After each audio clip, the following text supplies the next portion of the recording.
Today we are going to learn about chapter first, what is history. In this chapter, we will learn what is history, the scientific method of history, history and us, the past and the future. Let us see what is history. History means a science that tells us about events in the past. When we learn about the life of Chhatrapati Shivaji Maharaj, it means we learn about the time before 400 years ago. For our convenience, we divide time in different ways. We often use some words which indicate present time, past time, and future time. We use now, today, and this year are terms that indicate the present time. To indicate past time, we use words such as some time ago, yesterday, and last year, last week, etc.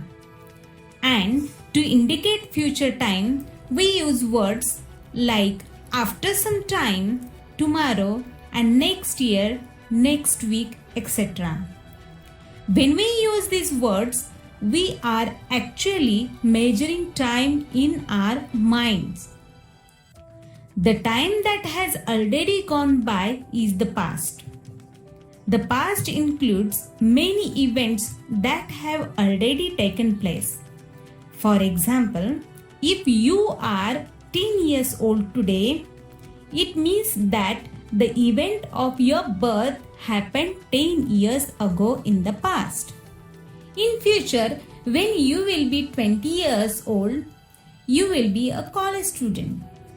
The time gone by between today and the day of your birth is your past. History and science have close relation. Our next point is the scientific method of history. We have acquainted with various sciences in each standard. Each science can be tested their facts or evidence in experiment which can be repeated everywhere anytime. What is scientific method? The method of using a number of different tests to determine whether the evidence is reliable is called scientific method. It is not possible to conduct experiment to recreate the evidence that have happened in the past.